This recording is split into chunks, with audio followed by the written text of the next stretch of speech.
మీరు ఖచ్చితంగా ప్రభుత్వ ఉద్యోగం సాధించే విధంగా హరీష్ ది బెస్ట్ అకాడమీ అందిస్తోంది. ఆన్లైన్ మరియు offline standard coaching, group 2, SI, constable, ward officer, RRB, NTPC ఇలా అన్ని పోటీ పరీక్షలకు అత్యంత నాణ్యమైన కోచింగ్ అతి తక్కువ ధరకే అందిస్తుంది హరీష్ ది బెస్ట్ అకాడమీ. మరింకెందుకు ఆలస్యం, వెంటనే Harish the best academy app ని గూగుల్ ప్లే స్టోర్ నుండి డౌన్లోడ్ చేసుకోండి. Harish the best academy. Phone number 8341116915.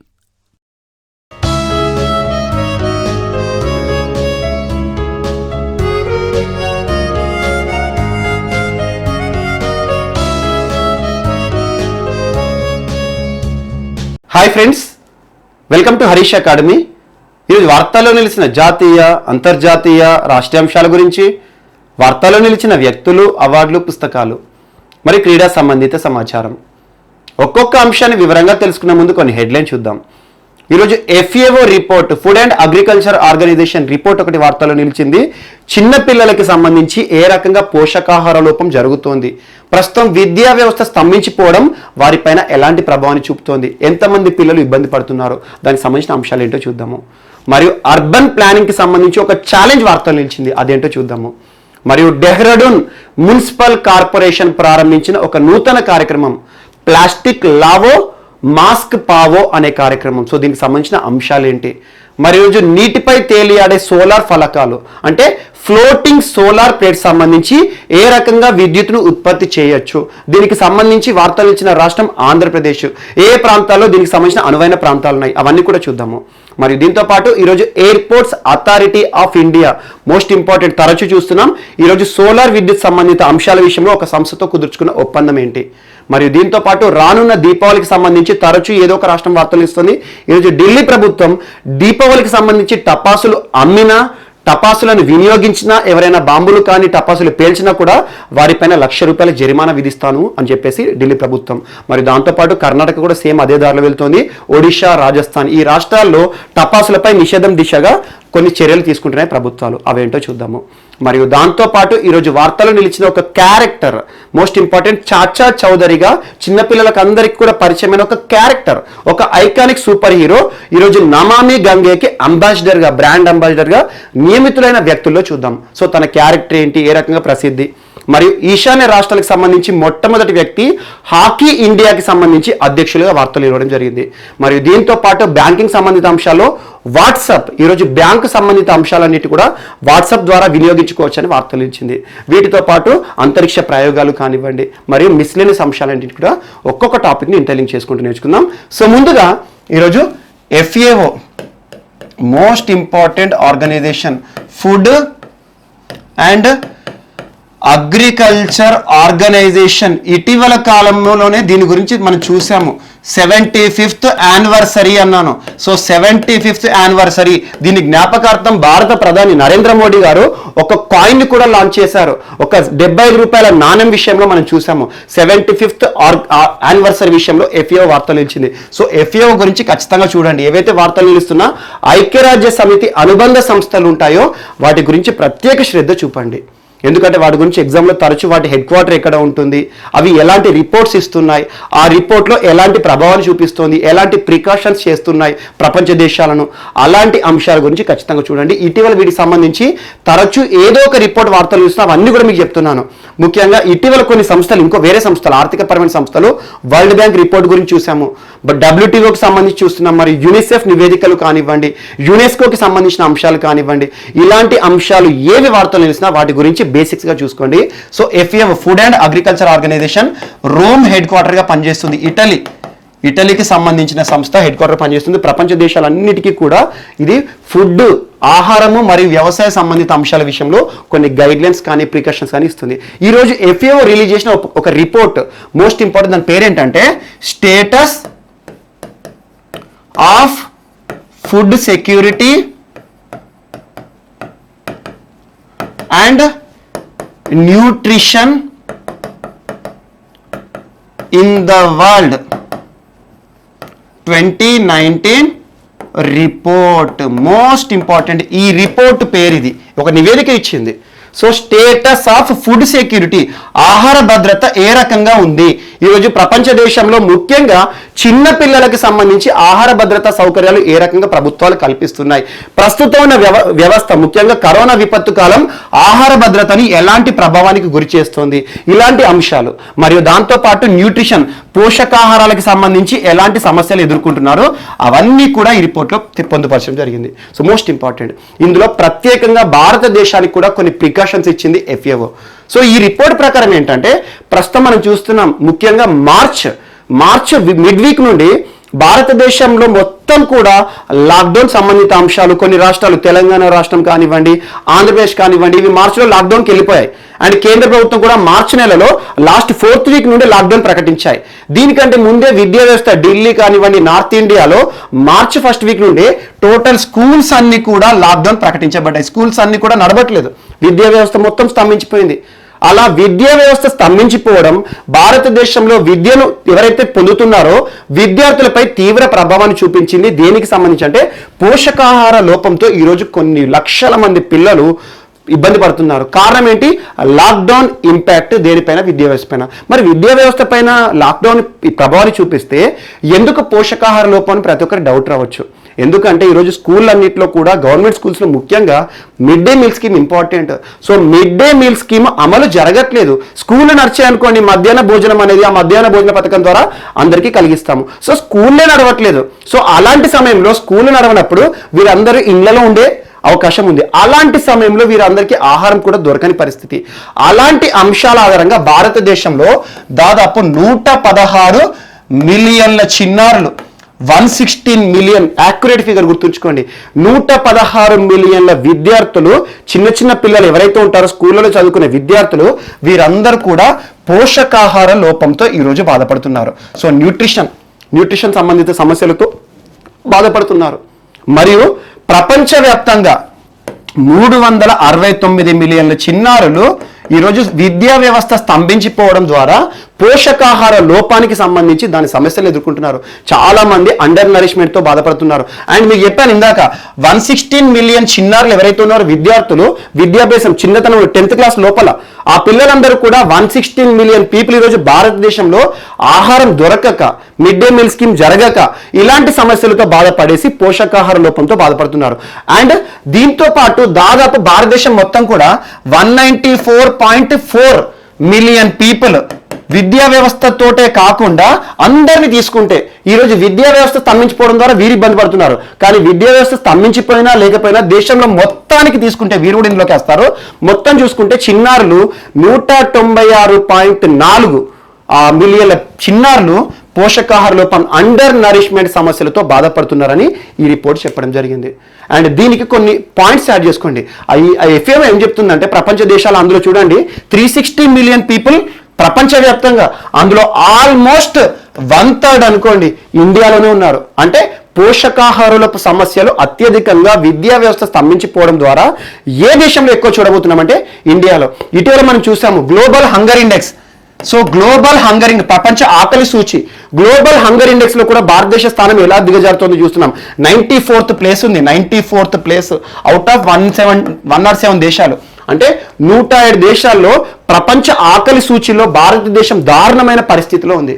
మరియు దీంతో పాటు ఇటీవల కేంద్ర ప్రభుత్వం కూడా చూడండి, పాఠశాలలు ప్రారంభమైన తర్వాత వారందరికీ కూడా మిడ్ డే మీల్స్ కి మధ్యాహ్న భోజన పథకంలో వారికి ప్రోటీన్ ఫుడ్ ఉండాలి. అందుకోసం పుట్టగొడుగులు ఇవ్వాలి. ప్రతి వారంలో 1 లేదా 2 రోజులు మధ్యాహ్నం మన కర్రీస్ ఉంటాయి కదా మధ్యాహ్న భోజన పథకంలో, ఆ కర్రీస్ లో పుట్టగొడుగుల కర్రీస్ కూడా ఈరోజు మష్రూమ్స్ అంటాం మనం, మష్రూమ్స్ కర్రీని కూడా వారికి పెట్టాలి. ఎందుకంటే మష్రూమ్స్ సంబంధించి ఇటీవల CCMB కానివ్వండి, ICMR కానివ్వండి, ఫుడ్ అండ్ అగ్రికల్చర్ ఆర్గనైజేషన్ కానివ్వండి, ఎవరైతే మష్రూమ్స్ని రెగ్యులర్గా తింటారో వారికి రోగనిరోధక శక్తి పెరుగుతుంది అని చెప్తున్నారు. సో అలాంటి రోగనిరోధక శక్తి ఈరోజు పిల్లల స్థాయి మనకి ఏదైతే ఉంటుందో చిన్నపిల్లలు స్కూల్లో విద్యలో భాగంగా వారికి అందిస్తున్న ఆహార పదార్థాలలో ఈ మష్రూమ్స్ అందిస్తే ఆటోమేటిక్గా వారికి చిన్నతనంలోనే రోగనిరోధక శక్తి పెంచిన వాళ్ళం అవుతాం అని చెప్పేసి కేంద్ర ప్రభుత్వం మష్రూమ్స్, పుట్టగొడుగులు, మరి అట్ ద సేమ్ టైం తేనె చాలా వరకు కూడా కల్తీ హనీ ఉంటుంది. చాలా వరకు కొన్ని ప్రాంతాల్లో గిరిజనుల నుండి వచ్చే తేనె ఏదైతే ఉంటుందో చాలా ప్యూర్గా ఉంటుంది. అందులో కొన్ని ప్రోడక్ట్స్ ఉంటాయి మార్కెట్లో, గిరిజన్ హనీ బాగుంటుంది. సో ఇలాంటివి ఏవైతే ఉంటాయో తేనె ద్వారా కూడా చాలా వరకు మనకి ఇమ్యూనిటీ పవర్ పెరుగుతుంది అని చెప్పేసి ఇటీవల చాలా సంస్థలు శాస్త్రీయంగా పరిశోధనలు చెప్తున్నాయి. అందులో భాగంగా పుట్టగొడుగులు మరియు తేనె ఈ రెండింటిని కూడా అన్ని రాష్ట్ర ప్రభుత్వాలు మధ్యాహ్న భోజన పథకంలో భాగంగా అమలు చేయండి అని చెప్పేసి అన్ని రాష్ట్ర ప్రభుత్వాలకు కేంద్రం జస్ట్ మీకు 15 days బ్యాక్ ఈ అంశాన్ని చెప్పాను. పుట్టగొడుగులు మరియు తేనె అని చెప్పేసి అక్టోబర్ మాసంలో చెప్పాను.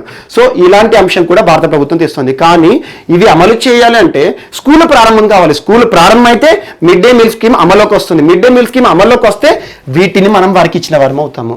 సో అలా ఇలాంటి చర్యలు కూడా జరుగుతున్నాయి.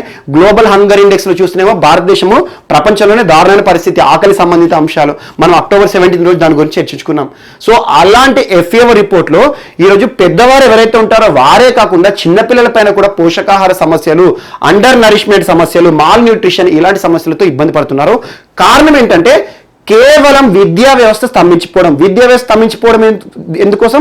కరోనా పరిస్థితుల కాలంలో.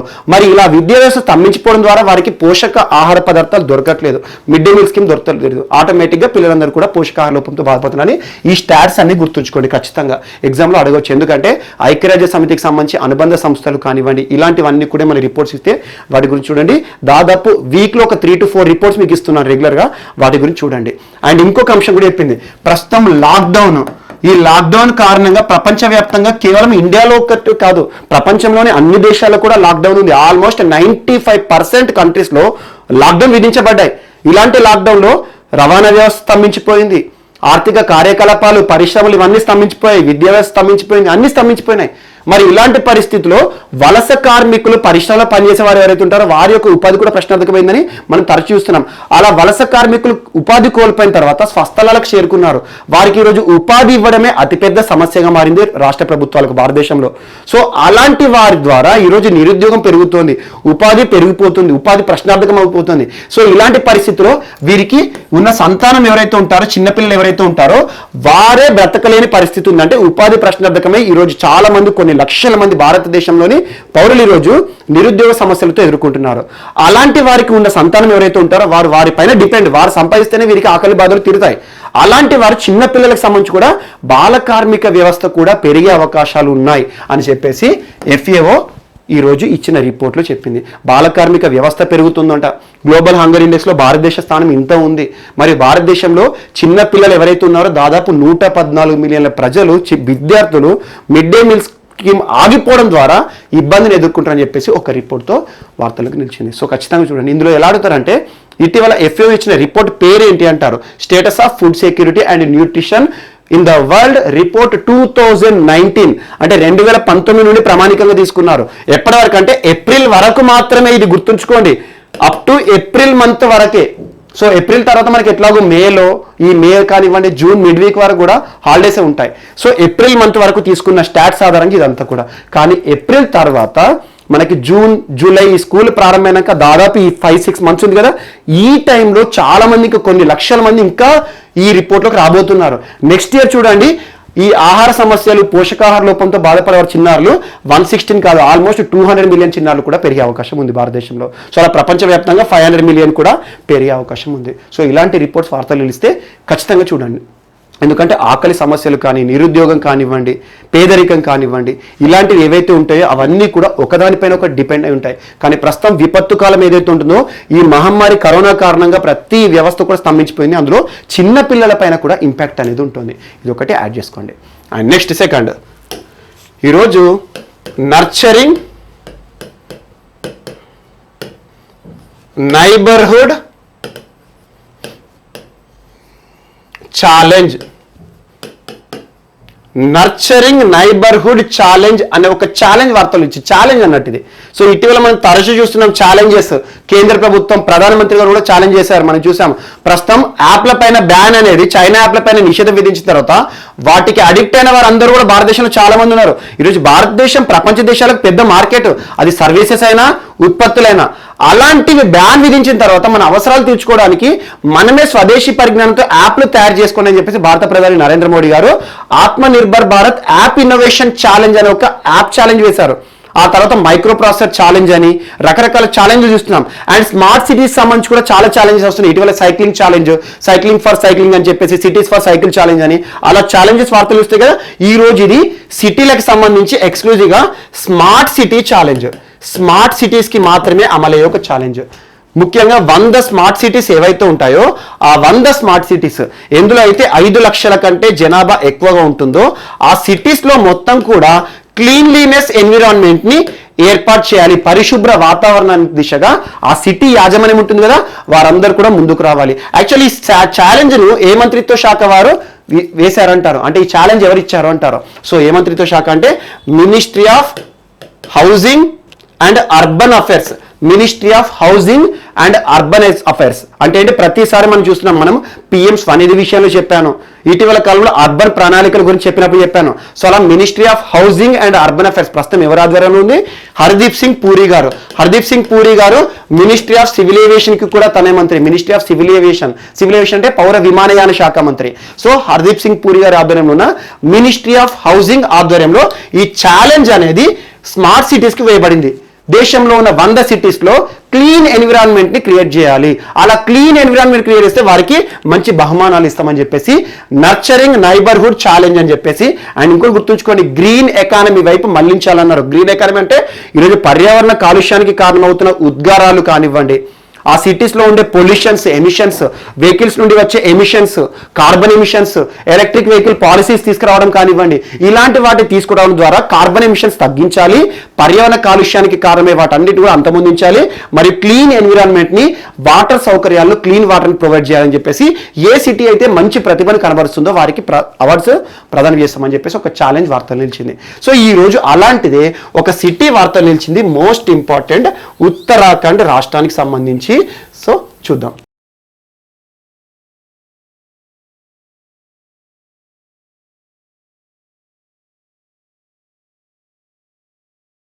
సో ఈరోజు మన నెక్స్ట్ టాపిక్ వచ్చేసి ఉత్తరాఖండ్కి సంబంధించిన అంశం. ఉత్తరాఖండ్ అండ్ మోస్ట్ ఇంపార్టెంట్ ఈరోజు డెహ్రాడూన్ వార్తలు నిలిచింది. Dehradun municipal corporation, Dehradun municipal corporation ఎక్స్క్లూజివ్గా ఈరోజు ఒక మోస్ట్ ఇంపార్టెంట్ అంశం. అదేంటంటే ప్లాస్టిక్ లావో మాస్క్ లే జావో అనే ఒక కార్యక్రమాన్ని ప్రారంభించింది. సో ఖచ్చితంగా గుర్తుంచుకోండి, ఇటీవల కరోనా పరిస్థితుల కాలంలో కానివ్వండి, పర్యావరణ సంబంధిత అంశాలను కానివ్వండి దృష్టిలో ఉంచుకొని ఎలాంటి ప్రభుత్వ కార్యక్రమాలు వచ్చినా కూడా వాటిపైన ప్రత్యేక శ్రద్ధ చూపండి. సో ప్లాస్టిక్ లావో మాస్క్ లే జావో అంటే మీనింగ్ ఇందులో అర్థం చేసుకోండి, ఆటోమేటిక్గా మనకు సమాధానం దొరుకుతుంది. ప్లాస్టిక్ లావో అంటే ఏంటి, ప్లాస్టిక్ ని తీసుకురండి, అందుకు ప్రతిఫలంగా మీకు మేము ఇస్తాము, మాస్క్ ఇస్తాము, అది పెట్టుకొని పోండి. సో ఇలాంటి ఒక కార్యక్రమాన్ని తీసుకొచ్చింది అధునాతన అంశము డెహ్రాడూన్ మున్సిపల్ కార్పొరేషన్. అండ్ ఇటీవల కాలంలో కొన్ని మున్సిపల్ కార్పొరేషన్స్ ఏవైతే వార్తలు నిలుస్తాయో వాటి గురించి ఖచ్చితంగా చూడండి. ముఖ్యంగా మీకు బృహన్ ముంబై మున్సిపల్ కార్పొరేషన్ గురించి 2-3 సార్లు చెప్పాను. ఇటీవల ట్రాఫిక్ సిగ్నల్స్ పైన మహిళా చిహ్నాల విషయంలో కానివ్వండి, మరియు కరోనా ఎక్కువ ఎక్కడైతే కేసెస్ బయటపడతాయో అలా ముంబై మున్సిపల్ కార్పొరేషన్ పరిధిలో వాటిని గ్రే జోన్ గా చూపిస్తూ గూగుల్ మ్యాప్స్ విషయంలో కూడా ఒప్పందం జరిగింది. సో అలా ఏ మున్సిపల్ కార్పొరేషన్ అయితే దేశవ్యాప్తంగా కూడా ప్రత్యేకంగా కొన్ని అంశాలతో వార్తలు నిలుస్తాయో వాటి గురించి చూడండి. అలా ఈరోజు డెహ్రాడూన్ మున్సిపల్ కార్పొరేషన్ దేశవ్యాప్తంగా కూడా ఈరోజు ఒక సంచలనాత్మక కార్యక్రమం, మోస్ట్ ఇంపార్టెంట్, ప్రస్తుతం 2 అంశాలను దృష్టిలో ఉంచుకొని ఈ కార్యక్రమం తీసుకొచ్చింది. సో ఈ 2 అంశాలు ఏంటంటే, ఒకటి పర్యావరణానికి హాని చేస్తున్న ప్లాస్టిక్ ఏదైతే ఉంటుందో ఆ ప్లాస్టిక్ మేనేజ్మెంటే ఈరోజు ప్రపంచవ్యాప్తంగా చాలా దేశాలు, చాలా ప్రాంతాలు ఎదుర్కొనే సమస్య. ఈరోజు ప్లాస్టిక్ పొల్యూషన్ అనేది ఎంతటి భయానక ప్రమాదంగా మారుతుందో మనం రెగ్యులర్గా చూస్తున్నాం. అలాంటి ప్లాస్టిక్ ని అరికట్టాలని ప్రభుత్వాలు కూడా ప్రతిసారి కూడా ఆదేశాలు జారీ చేస్తాయి. ప్లాస్టిక్ వాడకాన్ని తగ్గించండి, సింగిల్ యూజబుల్ ప్లాస్టిక్ ఏదైతే ఉంటుందో దాన్ని టోటల్ గా ప్రొహిబిట్ చేస్తున్నామని చెప్పేసి ఇటీవల తరచు వార్తలు వస్తున్నాయి. అలాంటి ప్లాస్టిక్ వేస్ట్ కానివ్వండి, ఈ వేస్ట్ కానివ్వండి, వీటి మేనేజ్మెంట్, వీటి నిర్వహణ అనేది ఈరోజు పెద్ద సమస్యగా మిగులుతోంది. అలాంటి ప్లాస్టిక్ ని దృష్టిలో ఉంచుకొని ప్లాస్టిక్ మొత్తాన్ని కూడా మున్సిపల్ కార్పొరేషన్ కలెక్ట్ చేస్తుంది. అది ఎవరు తీసుకురావాలి? ప్రజలు తీసుకురావాలి. ముఖ్యంగా ఈ డెహ్రాడూన్లో నివసించే ప్రజలు ఎవరైతే ఉంటారో వారందరూ కూడా ఇక సర్చింగ్ చేస్తూ ఉంటారు. ఎక్కడ ప్లాస్టిక్ వ్యర్థం కనబడ్డా కూడా, ఎక్కడ చిన్న ప్లాస్టిక్ ముక్క కనబడ్డా కూడా దాన్ని కలెక్ట్ చేస్తూ ఉంటారు. కలెక్ట్ చేసేసి ఏం చేస్తారు, ఆటోమేటిక్గా ప్రభుత్వ దృష్టికి డెహ్రాడూన్ మున్సిపల్ కార్పొరేషన్కి తీసుకొస్తారు. అక్కడ హ్యాండ్ ఓవర్ చేయగానే వారికి మాస్కులు ఇస్తారు. సో ఆటోమేటిక్గా ప్లాస్టిక్ పొల్యూషన్ని తగ్గించిన వాళ్ళం అవుతాము.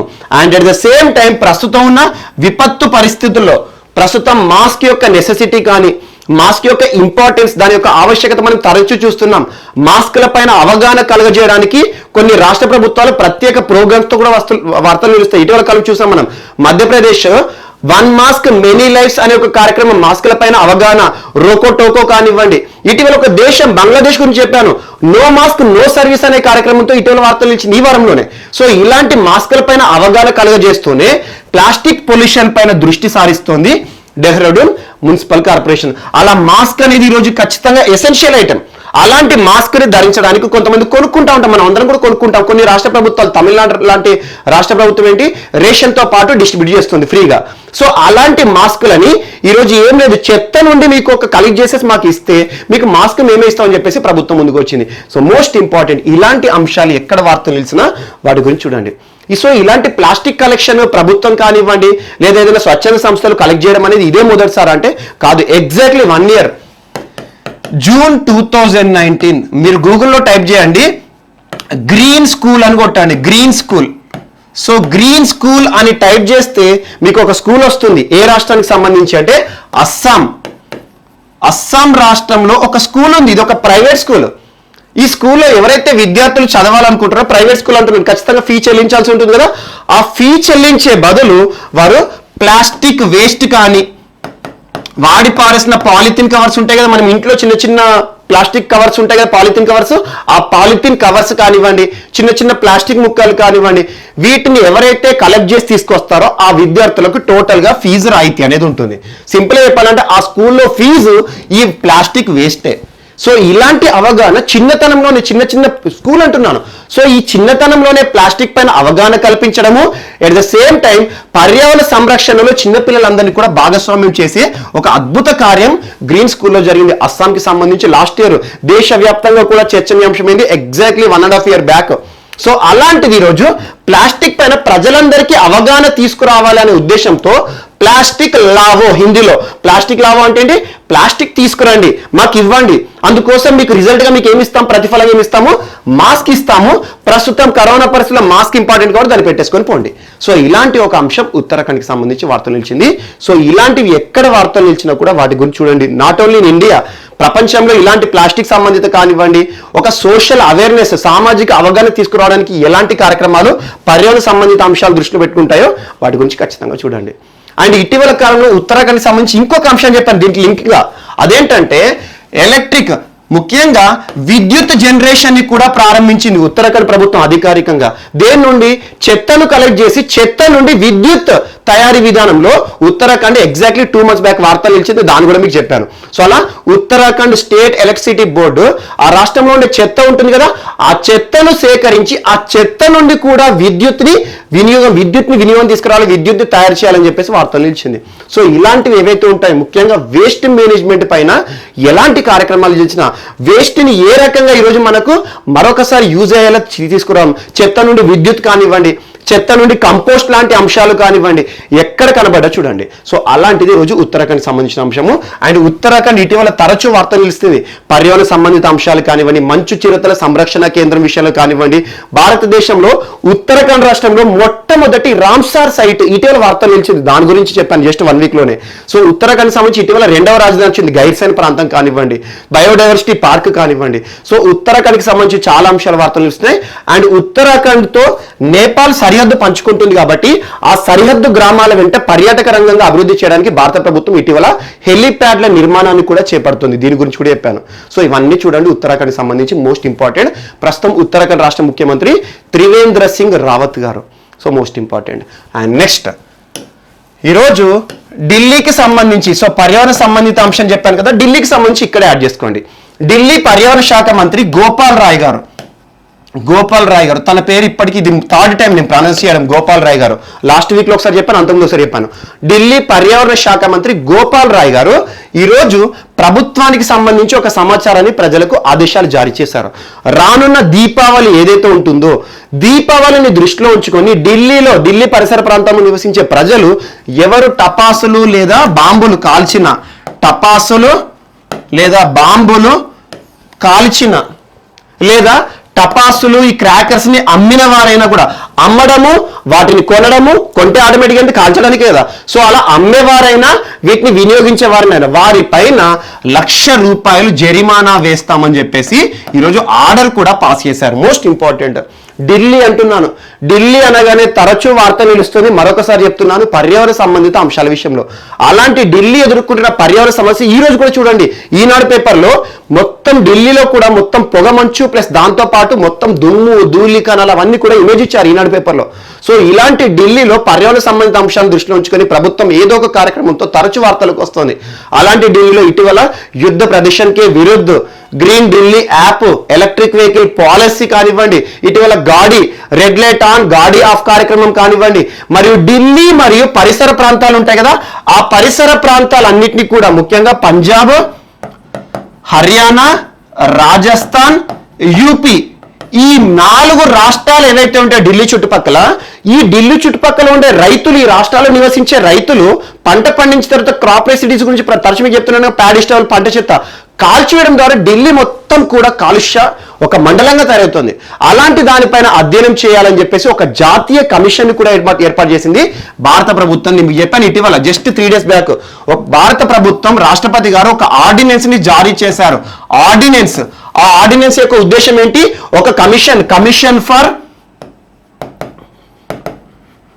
ఎయిర్ క్వాలిటీ మేనేజ్మెంట్, జాతీయ అంటే ముఖ్యంగా వాయు కాలుష్య నియంత్రణ కమిషన్ ఇటీవల వార్తలు ఇచ్చింది. ఎవరైతే ఢిల్లీ కానివ్వండి వాయు కాలుష్యానికి కారణమవుతారో వారిపైన ₹1,00,00,000 వరకు కూడా జరిమానా విధించే అధికారం ఈ కమిషన్ కు ఉంటుంది. అలా కాలుష్యం కోసం ఎక్స్క్లూజివ్ గా ఈ వారంలోనే మనం చర్చించుకున్నాం. కేంద్ర ప్రభుత్వం ఒక ఆర్డినెన్స్ కూడా జారీ చేసింది. ఆ ఆర్డినెన్స్ ఆధారంగా ఒక కమిషన్ ఏర్పడుతుంది. ఢిల్లీలో ఏర్పడుతున్న నేషనల్ క్యాపిటల్ టెరిటరీలో ఏర్పడుతున్న వాయు కాలుష్యం ఏదైతే ఉంటుందో ఆ కాలుష్యాన్ని అధ్యయనం చేయడము, దాన్ని నియంత్రించడానికి దీనికి విధి విధానాలు ఇవ్వడం జరిగింది. ఆ కమిషన్ కి మొట్టమొదటి చైర్పర్సన్ గా ఈ రోజు వార్తలు నిలిచారు మోస్ట్ ఇంపార్టెంట్ పర్సన్ ఎంఎం కుట్టి గారు. ఎంఎం కుట్టి, సో పేరు గుర్తుంచుకోండి, ఎంఎం కుట్టి. ఇతడు ఇప్పటి వరకు అంతకుముందు మాజీ ఢిల్లీకి సంబంధించి చీఫ్ సెక్రటరీగా పనిచేశారు, ప్రధాన కార్యదర్శిగా పనిచేశారు. అండ్ మాజీ అంతకుముందు secretary of ministry of petroleum and natural gases. So అలా ఇంధన వనరులకు సంబంధించి మంత్రిత్వ శాఖ ఉంటుంది కదా, ఆ కేంద్ర మంత్రిత్వ శాఖకి సెక్రటరీగా పనిచేశారు మరియు ఢిల్లీకి చీఫ్ సెక్రటరీగా పనిచేశారు. ఎంఎం కుట్టి గారిని 3 ఏళ్ల పాటు ఈ కమిషన్ కి చైర్పర్సన్ గా నియమిస్తూ కేంద్ర ప్రభుత్వం ఈ రోజున ఉత్తర్వులు జారీ చేసింది. మోస్ట్ ఇంపార్టెంట్, మీకు దాదాపు దీని గురించి 3సారి ప్రస్తావించిన ఈ కమిషన్ గురించి. ఒక కమిషన్ నేషనల్ క్యాపిటల్ టెరిటరీలో వాయు కాలుష్యం, ఈ కాలుష్య సంబంధిత అంశాలను దృష్టిలో ఉంచుకొని దాన్ని నియంత్రించడానికి ప్రత్యేకంగా అధికారులు ఏ సంస్థలైతే ఏ వ్యక్తులైతే ఢిల్లీలో ఈ కాలుష్యానికి కారణమవుతున్నారో వారిపైన ₹1,00,00,000 వరకు జరిమానా కూడా విధించే అధికారం ఈ కమిషన్ కి ఇవ్వడం జరిగింది. అలా commission for air quality management, ఈ కమిషన్ కి చైర్పర్సన్ గా మొట్టమొదటి చైర్పర్సన్ ఈ రోజు వార్తలు ఇచ్చిన పర్సన్ ఎంఎం కుట్టి. ఇక్కడ లింక్ చేసుకోండి. సో అలా ఢిల్లీకి సంబంధించి మనం చూస్తున్నాం కదా, అలా ఢిల్లీకి సంబంధించి ఢిల్లీ ముఖ్యమంత్రి కేజ్రీవాల్ గారు కూడా ఈ రోజు ఒక ప్రస్తావన చేశారు.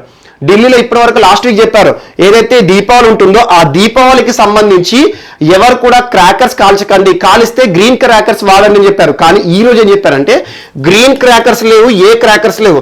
అసలు దీపావళి సందర్భంగా ఎవరు కూడా ఢిల్లీలో టపాసులు పేల్చినా, కాల్చినా, అమ్మినా వారిపైన ₹1,00,000 వరకు జరిమానా విధిస్తామని చెప్పేసి ప్రభుత్వం అధికారికంగా ఉత్తర్వులు జారీ చేసింది. గోపాల్ రాయ్ గారు విడుదల చేశారు, పర్యావరణ శాఖ మంత్రి. ఎందుకంటే పర్యావరణ సంబంధిత అంశం కాబట్టి ఆ మంత్రిత్వ శాఖ వార్తలు నిలిచింది. సో ఖచ్చితంగా గుర్తుంచుకోండి. అండ్ దీనికి లింకింగ్ గా ఎంఎం కుట్టి గారిని లింక్ చేసుకోండి. ఎందుకంటే నేషనల్ క్యాపిటల్ టెరిటరీలో ఏర్పడుతున్న కాలుష్యం ఏదైతే ఉంటుందో దానిపైన అధ్యయనం చేయడము, నియంత్రించడము, దీనికి సంబంధించి విధి విధానాలు, అధికారాలను ఏర్పాటు చేస్తూ ఒక కమిషన్ ఏర్పాటు చేస్తూ భారత ప్రభుత్వం ఇటీవల ఆర్డినెన్స్ జారీ చేసింది రాష్ట్రపతి గారు. ఆ ఆర్డినెన్స్ ఆధారంగా దానికి చైర్పర్సన్ ఉంటారు.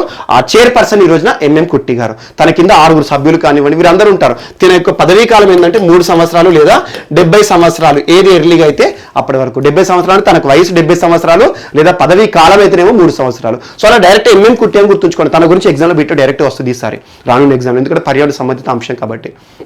అండ్ నెక్స్ట్ సోలార్ సంబంధిత అంశాలు ఈరోజు వార్తలు నిలిచాయి. అందులో తేలియాడే సోలార్ ప్లేట్లు ఈరోజు వార్తల్లో నిలిచాయి. Most important, ministry of new and renewable energy గురించి నిన్నటి క్లాస్లో మొన్నటి క్లాస్లో కూడా చెప్పాను. సో ప్రస్తుతం ministry of new and renewable energy sources ఆధారంగా ఎక్కడైతే మనకి సౌకర్యాలు ఉంటాయో ఆ ప్రాంతాల్లో ఖచ్చితంగా సోలార్ ప్లేట్లను ఏర్పాటు చేయాలి. ఇటీవల మనం చూసాము పాకిస్తాన్ సరిహద్దుగా ఉన్న రాజస్థాన్ ఏదైతే ఉంటాయో రాజస్థాన్ వెంట దాదాపు 8,000 మెగావాట్ల సోలార్ విద్యుత్తుని ఏర్పాటు చేయడానికి ఇటీవల రాజస్థాన్ ప్రభుత్వం ఎన్టీపీసీ సంస్థతో కానివ్వండి, solar energy corporation of India limited SECI అనే సంస్థతో కూడా ఒప్పందం చేసుకుంది. అందులో విండ్ ఎనర్జీ ఆల్మోస్ట్ 4130, దాంతోపాటు సోలార్ ఎనర్జీ 3760 మెగావాట్స్, ఇవన్నీ కూడా మనం చర్చించుకున్నాం జస్ట్ ఈ 2 days లో. అలాంటిది ఈ రోజు ఆంధ్రప్రదేశ్ వార్తలు నిలిచింది. మోస్ట్ ఇంపార్టెంట్, దీన్ని జాతీయ అంశంగా కన్సిడర్ చేసుకోండి. ఆంధ్రప్రదేశ్లోని కడప జిల్లా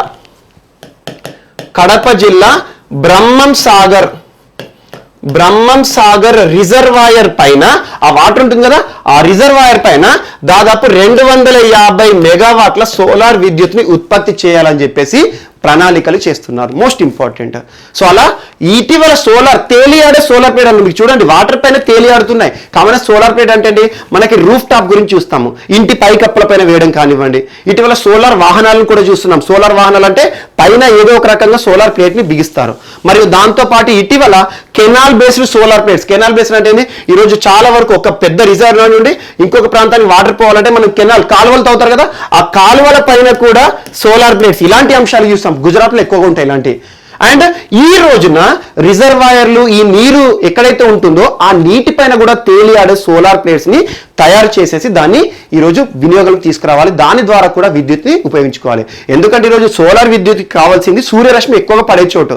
అలాంటి సూర్యరశ్మి పడే చోటు దగ్గర వీటిని బిగిస్తే సరిపోతుంది. అది నీటి పైన, కాలువల పైన, ఇంటి పైన, ఎక్కడైనా అద్భుతమైన ప్రదేశాలనే మనకి. సో దీని ద్వారా అడ్వాంటేజ్ ఏంటంటే వాటర్ ఎవాపరేషన్ తగ్గించవచ్చు. ఎవాపరేషన్ అంటే సూర్యరశ్మి వాటర్ పైన పడింది అనుకోండి, కొంతకాలం పాటు అది వేడికి ఆటోమేటిక్గా నీరంతా ఆవిరై మనకి పోతుంది. అలాంటివి కూడా ఇది అరికడుతుంది, ఎందుకంటే ఎండ మొత్తం కూడా దీని మీద పడుతుంది కదా. సో అలాంటి తేలియాడే సోలార్ ప్లేట్ల యొక్క వినియోగం కోసం ఆంధ్రప్రదేశ్లోని బ్రహ్మం సాగర్ అది 250 మెగావాట్స్ విద్యుత్ విషయంలో ఈరోజు వార్తలు ఇచ్చింది. Most important. అండ్ ఇంకొక అంశం గుర్తుంచుకోండి, 1 మెగావాట్ సోలార్ విద్యుత్ని జనరేట్ చేయాలి అంటే దాదాపు 3.5 కోట్ల రూపాయలు ఖర్చు అవుతుంది. అది తేలియాడే సోలార్ ప్లేట్ అంటారు. ఇంకొక టెక్నాలజీ కావాలి, ఎందుకంటే ఫ్లోటింగ్ టెక్నాలజీని ఇక్కడ పెట్టాలి. ఫ్లోటింగ్ అంటే నీటిపై తేలాలి. అందుకోసం ఏం చేయాలి, ఇంకొక మోడర్న్ టెక్నిక్ వాడాలి. కాబట్టి ఆల్మోస్ట్ దీనికి ఇంకొక 20% కాస్ట్ ఎక్కువ అవుతుంది. అంటే నీటిపై తేలియాడే సోలార్ ప్లేట్లు నిర్మించేసేసి వాటి బిగించాలి, ఇదంతా ప్రాసెస్ చేయాలంటే ఆల్మోస్ట్ 4.5 నుండి 5 కోట్ల రూపాయల వరకు కూడా కావచ్చు. ఒక్క 1 మెగావాట్ జనరేషన్కే, అంటే 250 మెగావాట్ జనరేషన్ చేయాలంటే ఎంత ఉంటుందో చూడండి. అండ్ దీంతో పాటు ఆంధ్రప్రదేశ్లో నెడ్క్యాప్ సంస్థ ఇటీవల సర్వే చేసింది. నెడ్క్యాప్, సో సోలార్కి సంబంధించి నెడ్క్యాప్ సంస్థ ఇటీవల సర్వే చేసింది.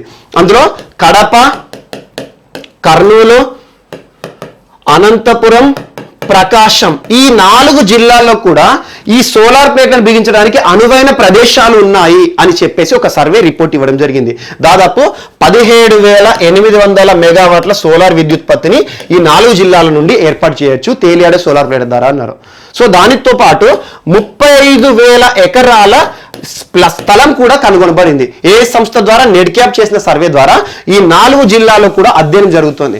ఈ 4 జిల్లాల్లో మొత్తం కూడా దాదాపు 17,800 మెగావాట్ల సోలార్ విద్యుత్ని ఏర్పాటు చేయవచ్చు అని చెప్పేసి ఈ రోజున ఒక అద్భుతమైన అంశం మనకు వార్తలు ఇచ్చింది. ఎందుకంటే మన ఆంధ్రప్రదేశ్ సంబంధించి కాబట్టి ఆటోమేటిక్గా జాతీయ స్థాయిలో ఇంపార్టెన్స్ వస్తుంది.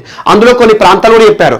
ముఖ్యంగా తిరుపతిలో ఉన్న బాలాజీ రిజర్వాయర్ పైన 4 మెగావాట్ల విద్యుత్ ఏర్పాటు చేయొచ్చట. తిరుపతిలోని బాలాజీ రిజర్వాయర్. సో తిరుపతిలో ఉన్న బాలాజీ రిజర్వాయర్ నీరు ఉంటుంది కదా, ఆ నీటి పైన సోలార్ ప్లేట్లు ఏర్పాటు చేసి దాదాపు 4 మెగావాట్ల విద్యుత్ ఉత్పత్తి చేయొచ్చు, సోలార్ విద్యుత్ని. మరియు దాంతోపాటు వైజాగ్లోని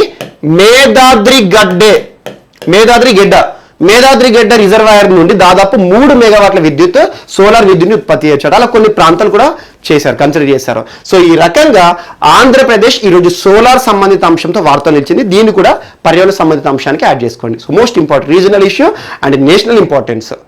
అండ్ దీంతో పాటు ఈరోజు సోలార్కి సంబంధించి ఇంకొక అంశము ఎయిర్పోర్ట్స్ అథారిటీ ఆఫ్ ఇండియా వార్తలు నిలిచింది. Most important. Airports authority of India తరచూ మీకు చర్చిస్తున్నాను. మొన్నటి క్లాసులోనేమో ముఖ్యంగా 6 విమానాశ్రయాలు ఎయిర్పోర్ట్స్ అథారిటీ ఆఫ్ ఇండియా ఆధీనంలో ఉన్న 6 విమానాశ్రయాలు లీజుకి ఇవ్వబడ్డాయి 50 ఏళ్ల పాటు అని చెప్పేసి లక్నో విమానాశ్రయం అండ్ 11th కి అహ్మదాబాద్ విమానాశ్రయాన్ని కూడా లీజుకి ఇస్తారు ఈ నవంబర్ 11th కి. సో అలా విమానాశ్రయాల లీజు ప్రక్రియ కొనసాగుతుంది. అదానీ గ్రూప్ కి రానున్న 50 సంవత్సరాల పాటు ఆ విమానాశ్రయాలు ఏవైతే ఉంటే 6 విమానాశ్రయాలు టేక్ ఓవర్ చేసే బాధ్యత, మొత్తం నియంత్రణ, మేనేజ్మెంట్, అక్కడ చార్జెస్ కానివ్వండి, వెయిటింగ్ ఛార్జెస్ కానివ్వండి, అధునాతనమైన సౌకర్యాలు కల్పించడం కానివ్వండి, ఇవన్నీ కూడా మనకి అదానీ గ్రూప్ చేస్తుంది. అండ్ ఇంకొక అంశం చూడండి, ఏదైనా విమానాల లీజు ప్రక్రియ ప్రైవేట్ సంస్థలకు ఇచ్చినప్పుడు ధరలు కూడా చాలా పెరుగుతాయి. ఎట్ ద సేమ్ టైం అక్కడ ఉండే సౌకర్యాలు కూడా చాలా వరకు పెరుగుతాయి. ఎందుకంటే ఈజీగా విజిటర్స్ అట్రాక్ట్ అయ్యేటట్టు కానివ్వండి, అక్కడ తిరిగే ప్రయాణికులు ఎవరైతే ఉంటారో, విమానాశ్రయం అంటే మనం చూడండి కనీసం 3 నుండి 4 గంటల సమయం కూడా పడుతుంది వెయిటింగ్ టైం. ఎందుకంటే మనకు ముందుగానే చాలా వరకు ప్రాసెస్లు ఉంటాయి. టికెట్ ఎంక్వైరీ కానివ్వండి, ఎంబసీ సంబంధిత అంశాలు కానివ్వండి, ఇమిగ్రేషన్ సంబంధిత అంశాలు కానివ్వండి, ఇవన్నిటి కోసం వెయిటింగ్ ఉంటుంది. అందుకే విమానాశ్రయం ఫ్లైట్ ఏదైతే ఉంటుందో ఫ్లైట్ సమయానికల్లా 3 గంటలు 2 గంటల ముందు కనీసం ఉండాలి. చాలా చెకింగ్స్ ఉంటాయి. సో ఇలాంటి సమయంలో కూడా ప్రయాణికుడు ఆహ్లాదభరిత వాతావరణం క్రియేట్ చేయాలని చెప్పేసి ఆ ప్రాంతాల్లో ప్రైవేట్ సంస్థలు చాలా వరకు కూడా కొన్ని ఎంజాయ్మెంట్, రీహార్సల్స్ కానివ్వండి, అక్కడ చాలా అంశాలు ఉంటాయి. సో అలా విమానాశ్రయం ప్రైవేటీకరణ బాగానే ఉంటుంది, కానీ సామాన్య మనవడికి ఇది చాలా వరకు కష్టమవుతుంది. ఎందుకంటే ఆ ఖర్చులు భరించలేడు, అక్కడ వెయిటింగ్ ఛార్జెస్ కానివ్వండి, ఇవన్నీ కూడా. బట్ అదంతా పక్కన పెడితే ఎయిర్పోర్ట్స్ అథారిటీ ఆఫ్ ఇండియా నిన్న కూడా వార్తలు నిలిచింది. రుప్సీ విమానాశ్రయం గురించి చెప్పాను. అస్సాంలో ఉన్న రుప్సీ విమానాశ్రయం గురించి చెప్పాను. సో అది కూడా ఇంపార్టెంట్, ఖచ్చితంగా ఎగ్జామ్లో డైరెక్ట్ బిట్ అడుగుతారు. రుప్సీ విమానాశ్రయం ఏ రాష్ట్రంలో ఉంది, ఇటీవల వార్తలకు వచ్చిందని అస్సాంకి సంబంధించి. ఈ రోజు airports authority of India NTPC సంస్థతో ఒప్పందం చేసుకుంది. మోస్ట్ ఇంపార్టెంట్, ఎన్టీపీసీ అంటే ఏంటిది? Power generation company, national thermal power corporation limited. So ఎన్టీపీసీకి సంబంధించి ఎన్టీపీసీ విద్యుత్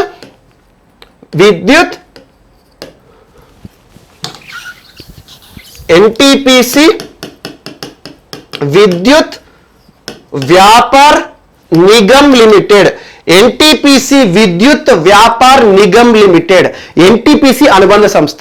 సో అలా ఎన్టీపీసీకి సంబంధించి ఎన్టీపీసీ విద్యుత్ వ్యాపార్ నిగమ్ లిమిటెడ్ సంస్థతో ఎయిర్పోర్ట్స్ అథారిటీ ఆఫ్ ఇండియా ఈ రోజు ఒక ఒప్పందం చేసుకుంది.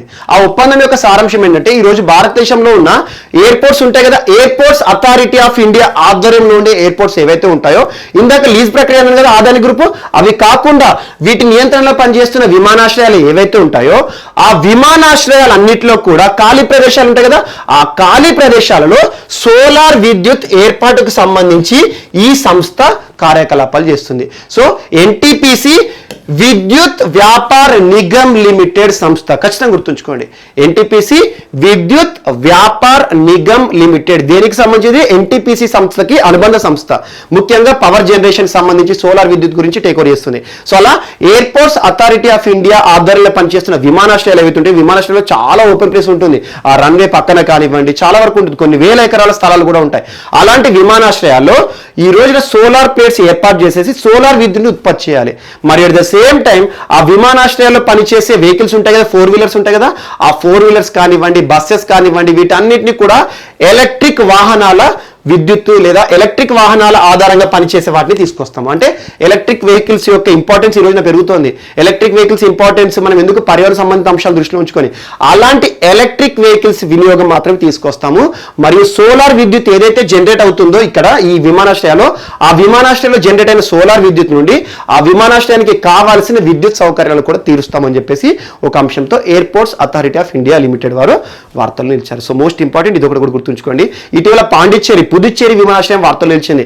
100% సోలార్ విద్యుత్ ఆధారంగా నడుస్తున్న విమానాశ్రయం భారతదేశంలో. సో ఇలాంటి సోలార్ విద్యుత్ కానీ ఎలక్ట్రిక్ వెహికల్ సంబంధిత పాలసీలు కానివ్వండి, ఏదైనా సంస్థల వార్తలు ఇస్తే వాటి గురించి ఖచ్చితంగా చూడండి. Okay, next topic.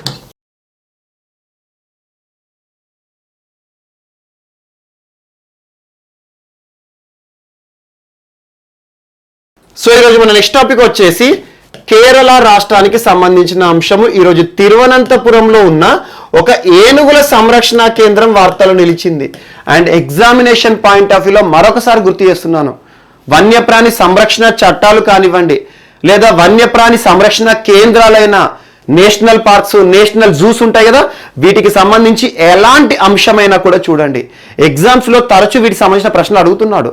సో ఇటీవల వార్తలు నిలిచిన పక్షులు కానివ్వండి, జంతువులైనా లేదా వృక్షాలైనా రకరకాల చేపల గురించి చూస్తున్నాం, సీతాకోక చిలుకలకు సంబంధించిన సమాచారమైనా, ఇలా వార్తలు నిలుస్తున్న వన్యప్రాణులకు సంబంధించి ఏ అంశం ఉన్నా కూడా దాని గురించి ప్రత్యేకంగా చూడండి. ఈ రోజు ఏనుగులకు సంబంధించి కేరళ రాష్ట్రం వార్తలు నిలిచింది. అండ్ మోస్ట్ ఇంపార్టెంట్, తిరువనంతపురంలో ఉన్న కొత్తూరు ఎలిఫెంట్ రీహాబిలిటేషన్ సెంటర్ ఈ రోజున వార్తలు నిలిచింది.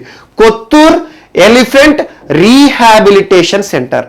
అండ్ భారతదేశంలో కొన్ని ఏనుగులకు సంబంధించి సంరక్షణ కేంద్రాలు, అండ్ మీరు కర్ణాటక వెళ్తే ముఖ్యంగా కూర్గ్ ప్రాంతంలో ఉన్న దుబేర్ ఎలిఫెంట్ రిజర్వ్, ఎవరైనా వెళ్ళుంటారు, దుబేర్ ఎలిఫెంట్ రిజర్వ్ కానీ కొత్తూరు ఎలిఫెంట్ రిజర్వ్ కానీ. వీటి యొక్క ప్రత్యేకత ఏంటంటే ఏనుగులు అన్ని కూడా అక్కడ సంచరిస్తూ ఉంటాయి. పెద్ద పెద్ద కెనాల్స్, వాటర్ ప్రాంతాలు ఉంటాయి. అక్కడ ఏనుగులకి మనం బాతింగ్, స్నానం కూడా చేయించవచ్చు. సో కొంత మొత్తం టికెట్ అనేది ఉంటుంది. ఆ టికెట్ తీసుకొని ఏనుగులతో కాసేపు మనం గడపవచ్చు. సో ఇలాంటి ఏనుగుల సంరక్షణ కేంద్రం ఈరోజు కొత్తూరు ఎలిఫెంట్ రీహాబిలిటేషన్ సెంటర్ కేరళకు సంబంధించి వార్తలు ఇచ్చింది. మోస్ట్ ఇంపార్టెంట్ ఎందుకు అంటే అతి త్వరలో ఈ కొత్తూరు ఎలిఫెంట్ రీహాబిలిటేషన్ సెంటర్ ప్రపంచంలోనే అతిపెద్ద ఏనుగుల సంరక్షణ కేంద్రంగా మారబోతోంది. దీనికి సంబంధించి కేరళ ప్రభుత్వం ఈరోజు కొంత మొత్తంలో నిధులు కూడా విడుదల చేసింది.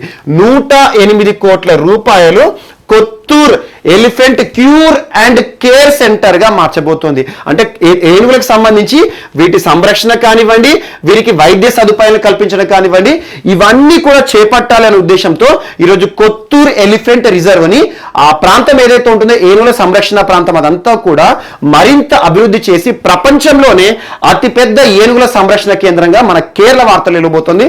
ఖచ్చితంగా చూడండి. సో దీనికి సంబంధించి 108 కోట్ల రూపాయలను Kerala state infrastructure investment board వారు విడుదల చేశారు. So most important.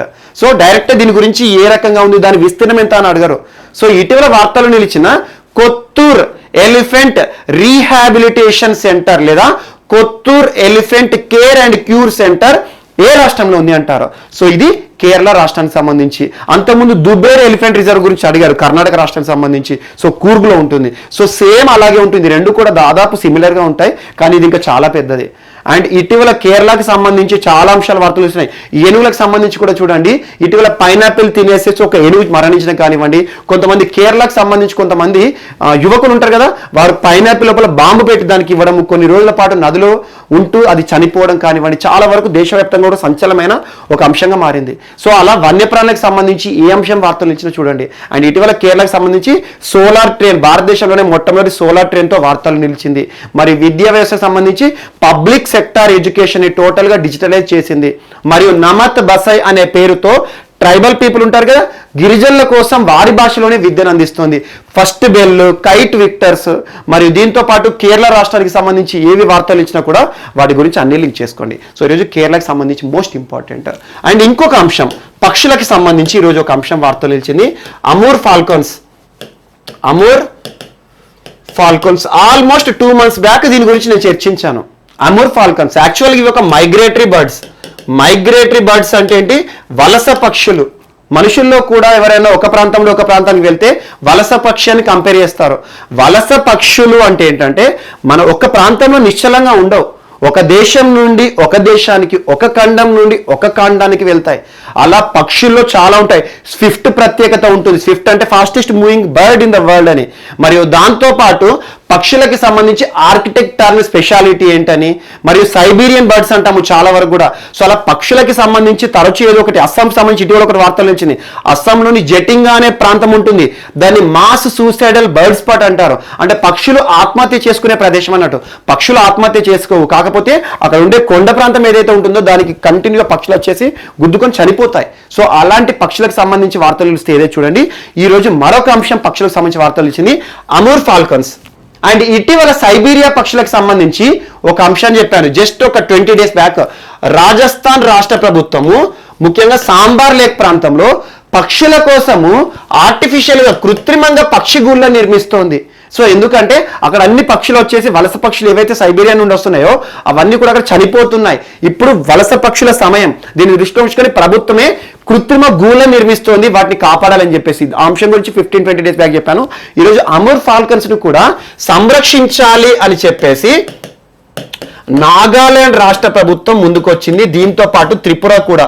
ఈశాన్య రాష్ట్రాలకు ఎక్కువ వస్తాయి, ముఖ్యంగా సౌత్ ఈస్టర్న్ సైబీరియా ప్రాంతం, సైబీరియా మంచు ప్రాంతం, మంచు ఎడారి అంటాం, అలాంటి సైబీరియా మంచు ఎడారి నుండి వచ్చే పక్షులు, ఆ పక్షులు ఏవైతే ఉంటాయో అమూర్ ఫాల్కన్స్ భారతదేశానికి వింటర్ సీజన్లో తరలి వస్తాయి. కొన్ని వేల కిలోమీటర్లు ఎగురుకుంటూ వస్తాయి. అలా ఒక్కొక్కసారి కొన్ని పక్షులు ఉంటాయి 12,000 కిలోమీటర్లు ఒక్కసారి ఫ్లయింగ్ స్టార్ట్ చేసిందంటే ఆవకుండా పోతాయి. అంతటి పక్షులు కూడా ఉంటాయి. ఆర్కిటిక్ టర్న్ స్పెషాలిటీ ఉంటాయి. సో అలా ఈరోజు అమూర్ ఫాల్కన్ బర్డ్ వలస పక్షి ఈశాన్య రాష్ట్రాలకు ఎక్కువ వస్తాయి. ఇప్పుడు వింటర్ సీజన్ చలికాలంలో వస్తాయి. ఈ చలికాలం దృష్టిలో ఉంచుకొని ప్రతి సంవత్సరం కూడా ఈశాన్య రాష్ట్రాల్లో చాలా రాష్ట్రాలు, ముఖ్యంగా నాగాలాండ్, త్రిపుర రాష్ట్రాల్లో అక్కడ ఉండే పోచర్స్ అంటాం కదా, వేటగాళ్ళు, మన దగ్గర కొన్ని రకాల పక్షులను కానీ జంతువులను కానీ వేటాడి చంపి తినడం స్పెషల్ అంటాం మనం. అలా స్పెషల్ ఫుడ్గా తీసుకొని తింటా ఉంటారు. అలాంటి దృష్టిలో ఉంచుకొని నాగాలాండ్లో లాస్ట్ ఇయర్ వీటిని విపరీతంగా పోచర్స్ వేటాడారు, గుల్లేర్లతో చంపేశారు. అలాంటి ఈ పక్షులను మరొకసారి కాపాడాలి అని చెప్పేసి నాగాలాండ్ రాష్ట్ర ప్రభుత్వం ఇటీవల ఒక కొత్త అంశంతో ముందుకు వచ్చింది. ఎవరైతే అమూర్ ఫాల్కన్స్ బర్డ్ని చంపేస్తారో, ఎందుకు చంపేస్తారంటే వీటి నుండి మాంస విక్రయం, మాంసాన్ని సేకరిస్తారు. ఆ మాంసానికి చాలా డిమాండ్ ఉంటుంది, చాలా టేస్టీగా ఉంటుందని నమ్ముతారు. అలాంటి మాంసం కానివ్వండి, ఇలాంటి స్పెషల్ ఫుడ్ వెంట నాగాలాండ్ ఈశాన్య రాష్ట్ర ప్రజలు చాలా మంది తింటారు. అండ్ ఇటీవల నాగాలాండ్ రాష్ట్రంలో కుక్క మాంసంపై నిషేధం విధించింది ప్రభుత్వం. సో అలాంటి నాగాలాండ్లో ఈ అమూర్ ఫాల్కన్ బర్డ్లను చంపకూడదని చెప్పేసి రాష్ట్ర ప్రభుత్వం ఏం చేసింది అంటే, నేఫియోరియో ప్రభుత్వము ఎవరైతే ఈ అమూర్ ఫాల్కన్స్ ని చంపేస్తారో వారికి 3 సంవత్సరాల జైలు శిక్ష మరియు 25,000 రూపాయల జరిమానాతో ముందుకొచ్చింది. సేమ్ ఇదే బాటలో త్రిపుర కూడా వెళ్తోంది. సో ఇలా అమూర్ ఫాల్కన్స్ మైగ్రేటరీ బర్డ్ విషయంలో ఈరోజు వార్తలు నిలిచిన అంశం. నాగాలాండ్, త్రిపుర రెండు గుర్తుంచుకోండి. సో ఇటీవల నాగాలాండ్ సంబంధించి గ్రేటర్ నాగోలింగ్ ఉద్యమం కానివ్వండి, నేఫియోరియో ప్రభుత్వానికి మరియు ఆర్ఎన్ రవి గారికి కానివ్వండి, గవర్నర్, సో వీరి మధ్యలో కూడా చాలా అంశాలు వార్తలు నిలుస్తున్నాయి. నాగాలాండ్ గురించి ప్రత్యేకంగా చూడండి. సో ఈరోజు ఒక మైగ్రేటరీ బర్డ్ విషయంలో నాగాలాండ్ మరియు త్రిపుర రాష్ట్రాలు వార్తలు నిలిచాయి. అమూర్ ఫాల్కన్స్ అండ్ ఏనుగుల సంరక్షణ విషయం కూడా యాడ్ చేసుకోండి. అండ్ నెక్స్ట్ ఈరోజు ఇంకొక అంశం, సాగర్ కవచ్ మరొకసారి వార్తలు నిలిచింది. సాగర్ కవచ్ ఎప్పుడు చెప్పానంటే మీకు ఆల్మోస్ట్ ఒక 1 మంత్ బ్యాక్ అనుకోండి, లాస్ట్ మంత్లో చెప్పాను అక్టోబర్లో. సాగర్ కవచ్ కర్ణాటక, కేరళ ఏదైతే బార్డర్ ఉంటుందో ఈ కర్ణాటక, కేరళ ముఖ్యంగా మలబార్ ప్రాంతం కేంద్రంగా మరియు లక్షద్వీపులకు మధ్యలో ఇండియన్ నేవీ జరిపింది ఇది సాగర్ కవచ్. సాగర్ అంటే పేరులోని సముద్రము, సముద్రంలో రక్షణ సంబంధిత అంశాలను దృష్టిలో ఉంచుకొని ఇండియన్ నేవీ జరిపింది. అలాంటి సాగర్ కవచ్ ఈరోజు మరొకసారి వార్తలు నిలిచింది. ఏ 2 రాష్ట్రాలకు సంబంధించింది అంటే ఒడిషా, పశ్చిమ బెంగాల్. ఒడిషా, పశ్చిమ బెంగాల్ తీర ప్రాంతం ఉంది కదా, అక్కడ ప్రభుత్వాలు, ఒడిషా, పశ్చిమ బెంగాల్ ప్రభుత్వాలు నిర్వహించాయి సాగర్ కవచ్. పారాడిప్ కోస్ట్ వద్ద, పారాడిప్ కోస్ట్ అనగానే మనకు ఒడిషా గుర్తుకు రావాలి. సో అలా ఒడిషా, ఉత్కల్ అన్న, పారాడిప్ అన్న ఏదైనా కూడా ఆ ప్రాంతాలు ఇంపార్టెంట్. సో అలా పారాడిప్ కోస్ట్ వద్ద ఈ సాగర్ కవచ్ పేరుతో 2 రోజుల సైనిక విన్యాసాలు జరిగాయి. నిన్నటితో ముగియాయి నావీ సైనిక విన్యాసాలు. 5th, 6th 2 రోజుల పాటు జరిగాయి. అండ్ దీంతో పాటు ఇటీవల కాలంలో అండమాన్లో కూడా తరచూ వార్తలు నిలుస్తున్నాయి. సో బ్లూ స్ట్రామ్ అని చెప్పేసి రకరకాల విన్యాసాలు నిలుస్తున్నాయి. కానీ అన్ని గుర్తుంచుకోకండి, ఇటీవల సాగర్ కవచ్ దీని గురించి ఖచ్చితంగా లాస్ట్ ఇయర్ కూడా అడిగారు ఎగ్జామ్, సాగర్ కవచ్ అంటే ఏంటి అని. సో అలా సాగర్ కవచ్ విషయంలో ఈరోజు ఒడిషా, పశ్చిమ బెంగాల్ రాష్ట్ర ప్రభుత్వాలు వార్తలు నిలిచాయి. ఇది ఒకటి మిస్లేనియస్ పాయింట్ కింద యాడ్ చేసుకోండి. లాస్ట్ టైం మనం ఏం చెప్పుకున్నామంటే కర్ణాటక, కేరళ గురించి, ఈరోజు ఒడిషా, పశ్చిమ బెంగాల్ అని గుర్తుంచుకోండి. సముద్ర ప్రాంతం ఏదైతే ఉంటుందో, తీర ప్రాంతం ఏదైతే ఉంటుందో ఈ 9 రాష్ట్రాల్లో ఇక్కడ మాత్రమే ఎక్కువ నావిక సైనిక విన్యాసాల గురించి మనకు వార్తలు చూస్తూ ఉంటాము. అలా గుజరాత్, మహారాష్ట్ర, గోవా, కర్ణాటక, కేరళ, తమిళనాడు, ఆంధ్రప్రదేశ్, ఒరిస్సా, పశ్చిమ బెంగాల్ ఈ 2 రాష్ట్రాలకు సంబంధించి ఈరోజు సాగర్ కవచ్ వార్తలు నిలిచింది. అండ్ నెక్స్ట్ కర్ణాటక గురించి ఒక అంశాన్ని ఇప్పుడు చెప్పాను కదా. సో కర్ణాటకకి సంబంధించి కర్ణాటక రాష్ట్ర ప్రభుత్వము టాటా టెక్నాలజీస్ సంస్థతో ఒక ఒప్పందం చేసుకుంది. టాటా కంపెనీతో, టాటా టెక్నాలజీస్తో కర్ణాటక ప్రభుత్వం ఏంటంటే కర్ణాటకలో ఉన్న దాదాపు 150 ITI centres, industrial training institutions అంటారు, ఐటీఐ అంటాం, ఐటీఐ చదివింది అంటారు కదా, ఇండస్ట్రియల్ ట్రైనింగ్ ఇన్స్టిట్యూట్స్ ఏవైతే ఉంటాయో 150 ఇండస్ట్రియల్ ట్రైనింగ్ ఇన్స్టిట్యూట్స్ ని అడ్వాన్స్డ్ మోడర్నైజ్ చేయాలి టెక్నాలజీ సంబంధిత అంశాలను చెప్పేసి ఒక్కొక్క ఐటీఐ కోసము 30 కోట్ల రూపాయలు కర్ణాటక ప్రభుత్వం వెచ్చించబోతోంది. సో టెక్నాలజీ హబ్లుగా మార్చబోతోంది ఐటీఐల విషయంలో. అలా ఐటీఐ ఏవైతే ఉంటాయో కాలేజెస్ వాటిని అభివృద్ధి కార్యక్రమాల కోసం దాదాపు 4,638 కోట్లు, అంటే ఒక్కొక్క ఐటీఐకి ఆల్మోస్ట్ 30 కోట్ల నిధులను విడుదల చేసింది కర్ణాటక ప్రభుత్వం. ఇది కూడా ఒక మిస్లేనియస్ పాయింట్ ఏంటంటే డైరెక్ట్ ఎగ్జామ్ అడుగుతారు. ఇటీవల ఐటీఐ ఇండస్ట్రియల్ ట్రైనింగ్ ఇన్స్టిట్యూట్స్ కోసము ఏ రాష్ట్ర ప్రభుత్వం టాటా టెక్నాలజీస్తో ఒప్పందం కుదుర్చుకుంది, సాంకేతిక అవగాహన కానివ్వండి, సాంకేతిక అభివృద్ధి కలగజేసే ఉద్దేశంతో. అలా ఐటీఐస్ అన్నింటిలో కూడా టెక్నాలజీ విషయంలో కూడా అభివృద్ధి సాధించాలనే ఉద్దేశంతో. సో ఇదొకటి కూడా ఈరోజు యాడ్ చేసుకోండి. అండ్ నెక్స్ట్ ఈరోజు ఇంకొక అంశం, ఇక్కడే ఒక ఒప్పందం గుర్తుంచుకోండి, ఇండియా ఇటలీ ఒప్పందం. ఇండియా ఇటలీ నిన్న జరిగిన వీడియో కాన్ఫరెన్స్ ద్వారా భారత ప్రధాని నరేంద్ర మోడీ గారు మరియు జెసెపా కాంటి ఎవరు, ఇటలీ ప్రధాని. ఇటలీ ప్రధానికి భారత ప్రధాని మధ్యలో ఒక వీడియో కాన్ఫరెన్స్ జరిగింది. ఆ వీడియో కాన్ఫరెన్స్ వర్చువల్గా జరిగింది కదా, వర్చువల్గా 2 దేశాల మీటింగ్ జరిగింది. ఆ మీటింగ్లో భారత్ ఇటలీ మధ్యలో 15 ఒప్పందాలు జరిగాయి, 15 అంశాల మీద ఆ ఎంఓయూ జరిగింది. అందులో మోస్ట్ ఇంపార్టెంట్ అంటే ఇంధన సంబంధిత అంశాల విషయంలో 2 దేశాలు సహకరించుకోవాలి, మరియు ఆర్థిక రంగంలో 2 దేశాలు కూడా సహకరించుకోవాలి. ట్రేడ్, వాణిజ్య సంబంధిత అంశాలు 2 దేశాలు కూడా ప్రోత్సహించుకోవాలి, ఒక దేశానికి మధ్యలో. మరియు దాంతోపాటు నౌకా నిర్మాణ సంబంధిత అంశాల్లో ఇటలీ మనకు సాంకేతిక సహాయం ఇవ్వాలి, నౌకా నిర్మాణ సహాయం సంబంధిత అంశాలు. మరియు దాంతోపాటు సినీ చిత్ర రంగానికి సంబంధించి చాలా వరకు ఇటలీలో మనకి సినీ చిత్రాలకు సంబంధించి చాలా షూటింగ్స్ అవుతాయి.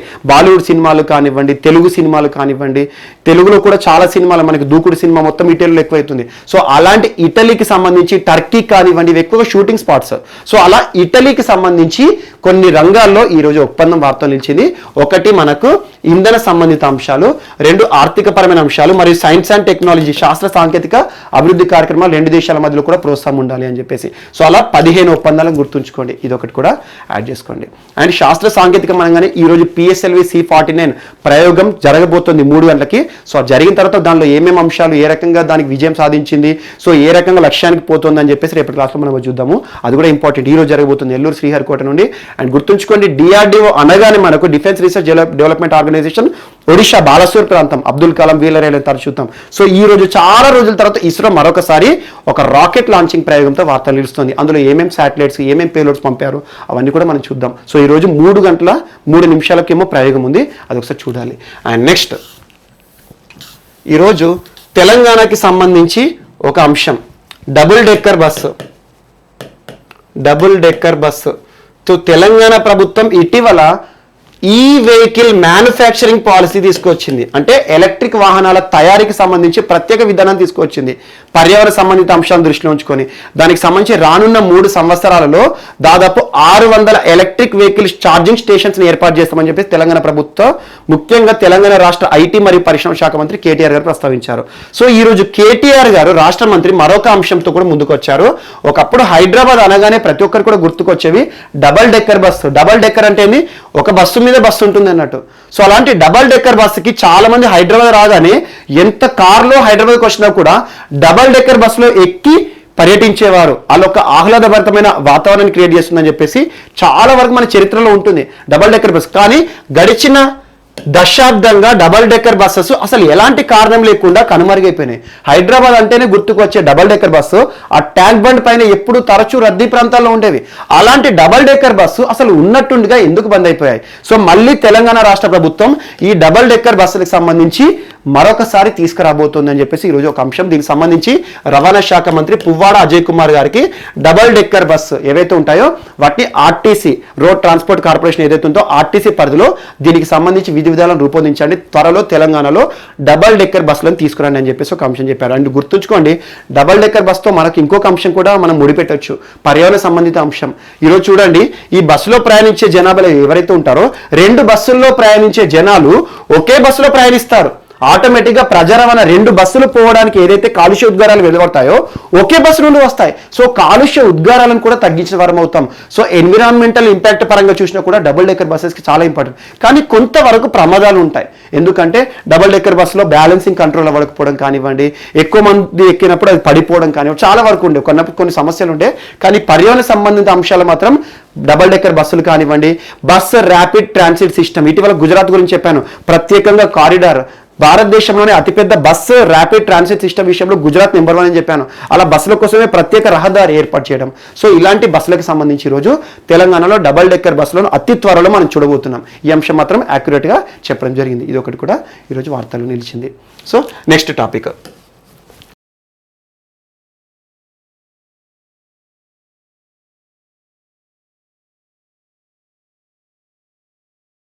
సో ఈరోజు మన నెక్స్ట్ టాపిక్ వచ్చేసి వార్తల్లో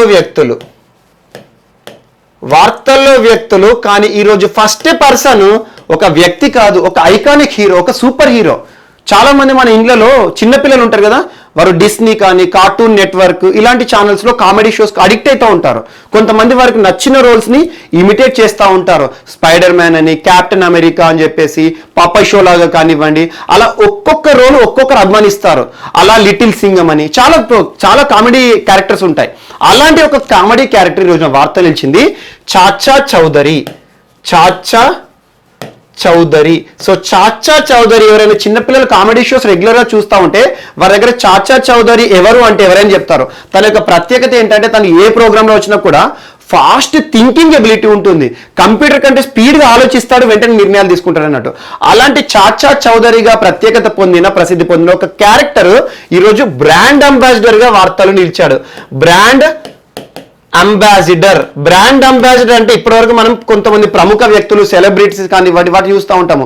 అలా క్రికెట్ రంగానికి కానీ, బాలీవుడ్ హీరోలు కానీ, కొంతమంది ఎవరికైతే అభిమానులు ఎక్కువగా ఉంటారో వారు బ్రాండ్ అంబాసిడర్లకు కొన్ని ఐటమ్స్కి వస్తారు. అలా కళ్ళజోళ్ళకు కానీ, లేదా మనం ధరించే వాచ్లకు కానివ్వండి, బ్రాండ్ అంబాసిడర్స్ అంటారు. ఎందుకంటే ఆ బ్రాండ్ అంబాసిడర్ ద్వారా చాలా మందికి కూడా దానికి సంబంధించి మార్కెటింగ్ అవుతుంది. సో అలాంటి బ్రాండ్ అంబాసిడర్ రోల్లో ఈరోజు చాచా చౌదరి దేనికి సంబంధించి బ్రాండ్ అంబాసిడర్ వార్తలు ఇచ్చారంటే నమామి గంగే ప్రోగ్రామ్కి. నమామి గంగే, సో గంగా ఉత్సవ్ కార్యక్రమాలని ఇటీవల మీకు చెప్పాను, November 2 నుండి November 4 మధ్యలో 12th యానివర్సరీ ఆఫ్ గంగా ఉత్సవం అని చెప్పాను. గంగా నదిని జాతీయ నదిగా గుర్తించిన తర్వాత 12వసారి ఉత్సవాలు జరిగాయి. అది ఏ సంస్థ ఆధ్వర్యంలో? National mission for clean Ganga. So national mission for clean Ganga పేరులోనే ఉంది. జాతీయ స్థాయిలో గంగను పరిశుభ్రంగా మార్చే ఒక కార్యక్రమం కోసం ఏర్పడిన సంస్థ. ఈ సంస్థ నమామి గంగే కోసం ఇతడిని బ్రాండ్ అంబాసిడర్ నియమించింది. అంటే ఆటోమేటిక్ ఏంది, ఇకపైన కొన్ని ప్రోగ్రామ్స్ వస్తాయి, కొన్ని కామెడీ షోస్ వస్తాయి. ఆ కామెడీ షోస్ లో చాచా చౌదరి ఏం చేస్తాడు, గంగా నది యొక్క సంస్కృతి గురించి కానివ్వండి, గంగా నది యొక్క ప్రత్యేకత కానివ్వండి, అలా గంగా నది యొక్క చరిత్ర మొత్తం కూడా చిన్న పిల్లలకి చిన్నతనంలోనే దాన్ని ఏ రకంగా మనం కాపాడుకోవాలి, గంగా నది యొక్క డివినిటీ ఏంటి, ఇవన్నీ కూడా తన క్యారెక్టర్లో చెప్తారు. సో అలా చిన్నతనంలోని పిల్లలకి ఏమవుతుంది, ఆటోమేటిక్గా గంగా నది యొక్క ప్రతిష్ట తెలిసిపోతుంది. అలా గంగా నది విషయంలో ఇటీవల బ్రాండ్ అంబాసిడర్ గా నియమితులైన వార్తల్లో వ్యక్తి ఎవరు అంటారు, చాచా చౌదరి. Most important. అలా డైమండ్ ట్యూన్స్ వారు ఇక రానున్న షో ఏదైతే ఉంటుందో గంగా నది పైన ప్రత్యేకంగా చాచా చౌదరి రోల్తో ఒక కామెడీ షోస్ ని కూడా ప్రారంభించబోతున్నారు. దానికి సంబంధించి టీజర్ కూడా ఇటీవల గంగా ఉత్సవ్ కార్యక్రమాల్లో టీజర్ ని కూడా టెలికాస్ట్ చేశారు. సో మోస్ట్ ఇంపార్టెంట్, ఇటీవల గంగా నదికి సంబంధించి నమామి గంగే ప్రోగ్రామ్ కి బ్రాండ్ అంబాసిడర్ గా ఎవరిని national mission for clean Ganga నియమించింది అంటారు. సో వ్యక్తి కాదు, ఆ క్యారెక్టర్ ఇంపార్టెంట్, చాచా చౌదరి. సో అలా చాచా చౌదరి చిన్నపిల్లలందరూ కూడా చాచా చౌదరి లాగా ఇమిటేట్ చేస్తూ ఉంటారు. చాచా చౌదరి ఏం చేస్తారు, ఏ రకంగా ఆలోచిస్తారని ఫాస్ట్ గా. అలాంటి చాచా చౌదరి రోల్ ఈ రోజు ఒక బ్రాండ్ అంబాసిడర్ గా వార్తలు నిలిచింది. Most important. సో అలా ప్రత్యేకత సంతరించుకున్న ఒక ఐకానిక్ సూపర్ హీరో కాబట్టి చాచా చౌదరి పేరు గుర్తుంచుకోండి. గంగా సంబంధించి దానికి ఏ రకంగా పరిశుభ్రత కలిగించాలి, చిన్నతనంలోనే గంగా నది యొక్క ప్రతిష్ట కానీ, దాని చరిత్ర, దాని వారసత్వం అవన్నీ కూడా తెలియజేసే ఉద్దేశంతో వార్తలు నిలిచిన పర్సన్. సో మోస్ట్ ఇంపార్టెంట్, చాచా చౌదరి క్యారెక్టర్ మాత్రమే, మనిషి కాదు. సో అదొకటి గుర్తుంచుకోండి. అండ్ నెక్స్ట్ ఏకే గుప్తా ఈరోజు వార్తల్లో ఒక పర్సన్ గా వార్తలు నిలిచారు. దేనికి సంబంధించి అంటే MD and CEO, managing director మరియు chief executive officer of ONGC Videsh limited సంస్థ, oil and natural gas corporation. ఓఎన్జీసీకి సంబంధించి విదేశాల్లో పెట్టుబడులు కానివ్వండి, ఇటీవల కాలంలో మనం భారతదేశంలో చుట్టుపక్కల దేశాల్లో ఓఎన్జీసీ ఎలాంటి కార్యకలాపాలతో వార్తలు మనం చూస్తున్నాం. అలాంటి ఓఎన్జీసీకి సంబంధించి ఓఎన్జీసీ విదేశ్ లిమిటెడ్ సంస్థకి ఎండి అండ్ సిఇఓగా ఈరోజు వార్తలు నిలిచిన పర్సన్ ఏకే గుప్తా. నేరుగా బిట్టడుగుతారు. ఇటీవల ఓవిఎల్ సంస్థకి ఎండి అండ్ సిఇఓగా నూతన నియామక విషయంలో వార్తలు ఇచ్చిన పర్సన్ ఎవరు అంటారు. So AK Gupta. ఓఎన్జీసీ, ఓ అంటే ఓఎన్జీసీ విదేశ్ లిమిటెడ్ అంటే ఫారిన్ కంట్రీస్ లో దీని యొక్క కార్యకలాపాలు ఉంటాయి. So most important. And next Gyanendra